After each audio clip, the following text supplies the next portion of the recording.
is Lady Boulay, and I hope you're having a wonderful day.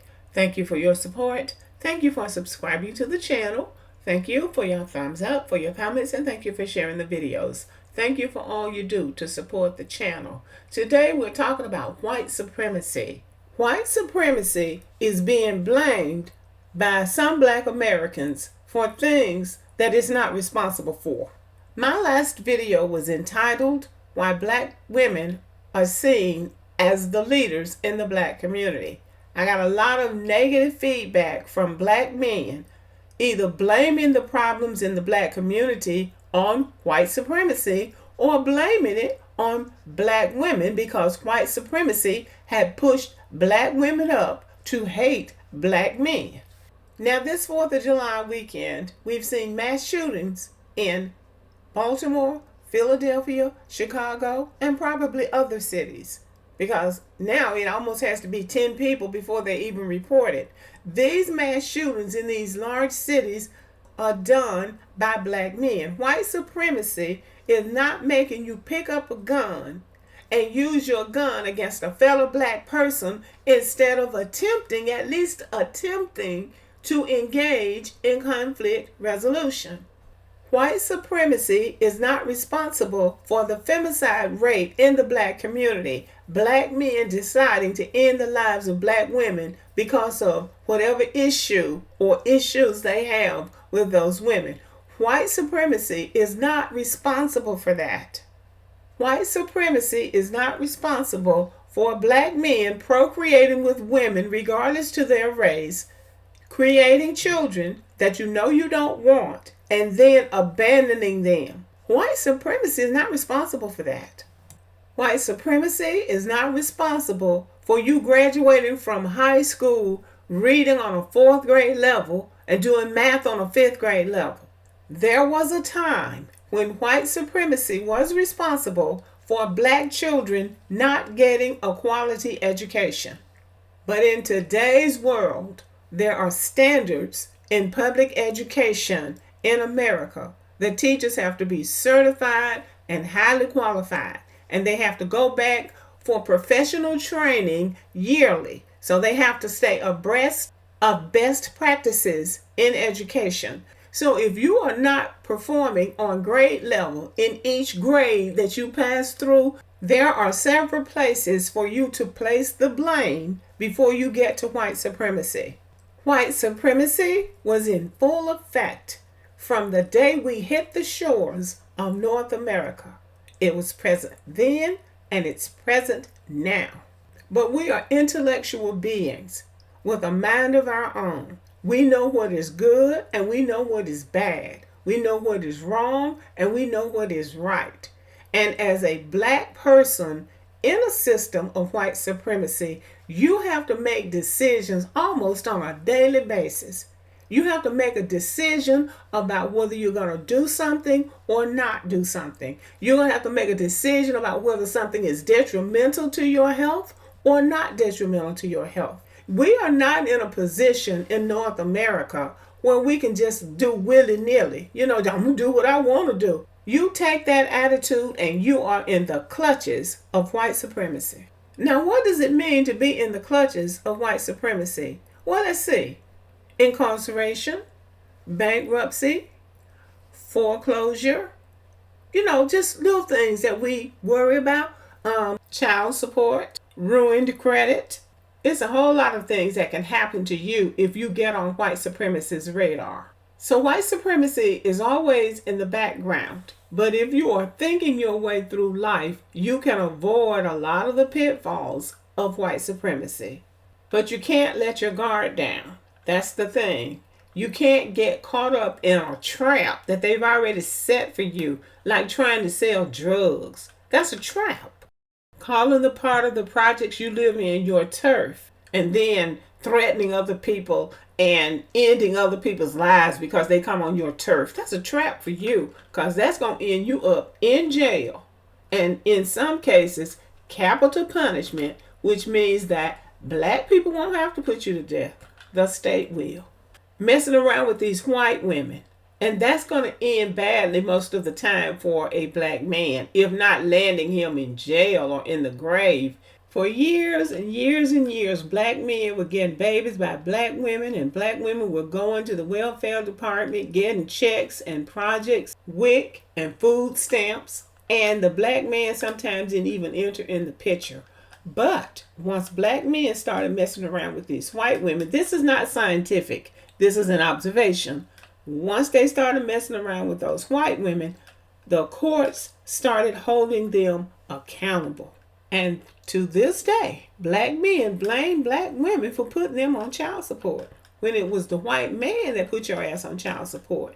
And now, when black women get pregnant by black men and they go to the welfare department because they don't have any resources, it's the white man that makes them name the man that they've been involved with. So it's still white supremacy on your ass. And you're blaming it on black women, and that's cowardly. Not to mention the fact that you should have to take responsibility for your involvement in creating that child.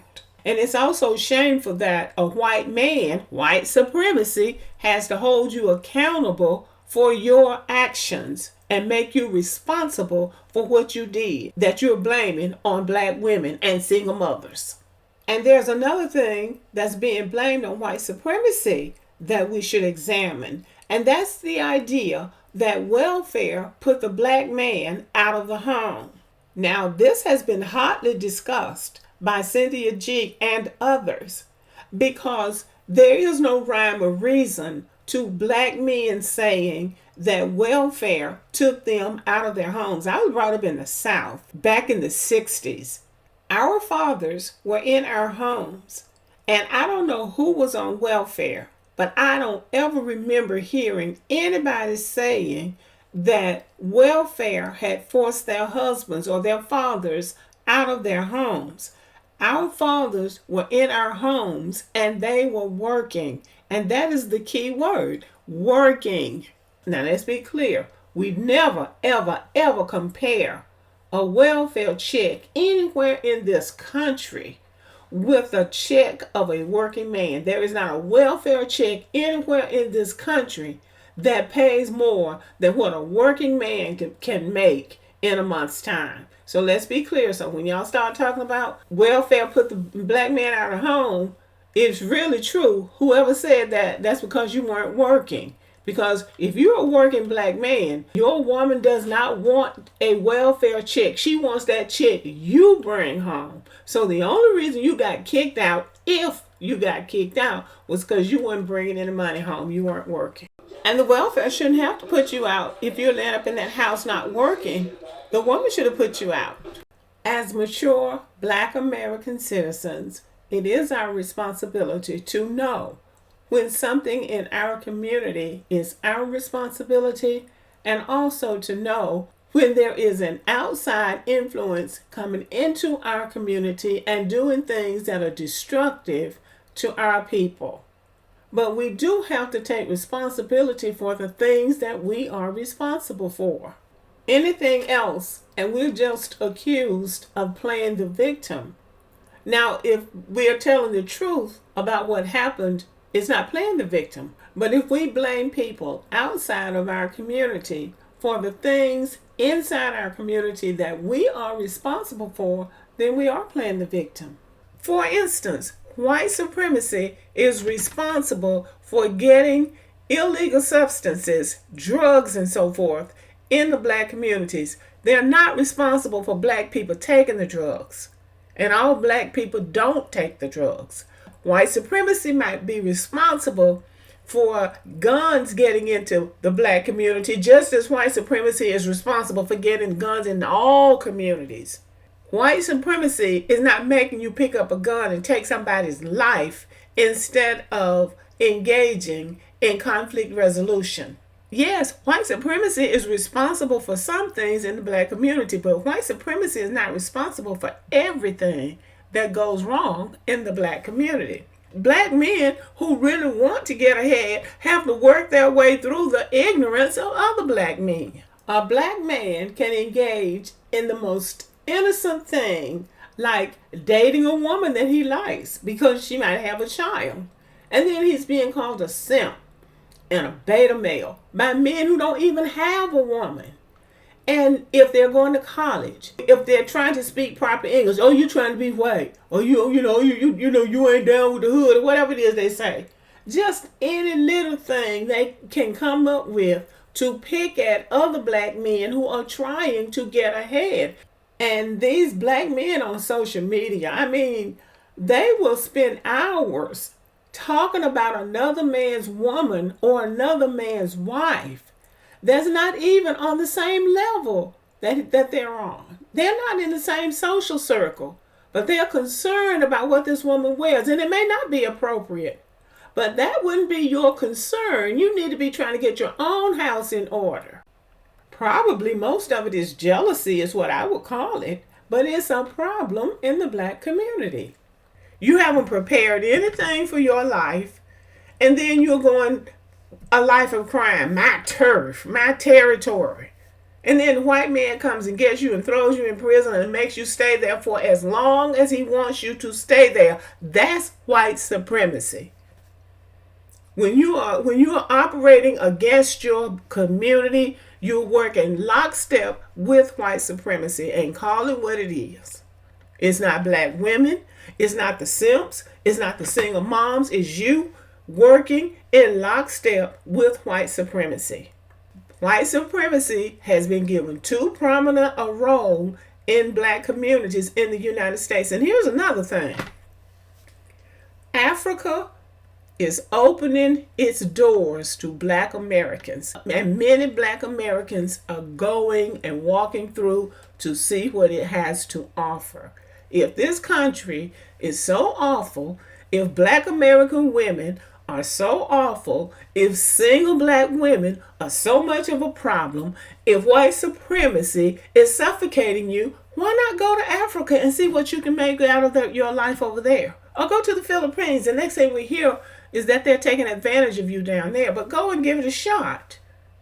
Because the black community, it's time for black people in America to create a new narrative and a new reality for ourselves. It's time for black people to stop blaming everybody else. We need to declare a take responsibility for yourself day. If you think black women are the problem in black America and you want black women to get somewhere and sit down, then you stand up. That's what you do. Stand up. That's a good way to sit black women down. You stand up and start taking care of business. Trying to speak to the better nature of black men, and they get called simps and beta males and whatever else they want to call them. Dr. Umar Johnson and Dr. Boyce Watkins try to talk. They try to speak to black American men. And one of the major things, and I'm going to end this video with this, one of the major things that we have to acknowledge is that there are a lot of black men in the black American community who have a loud mouth, a megaphone, and a lot to say, and they really don't like women. Now that's a reality that we're going to have to face. Dr. Boyce Watkins will try to speak on the black family and black relationships. And they'll come back at him with, oh, he's married to a single mom. Oh, he's this and he's that and he's a simp and he's a beta male. And Dr. Umar Johnson, who is all over the place, but he's very firm in his convictions, and they blow him off too. Well, I agree with some of the stuff he said, but I don't agree with that. When he's talking about the black family and black men being committed to black women and the black family. They don't want to hear anything about them being committed to the black community. But they got so much to say about black women. That is very telling. But the black community is going to survive. We have to change our narrative and we have to change our reality. And only we can do it. Black people who want better for black people. Okay, y'all.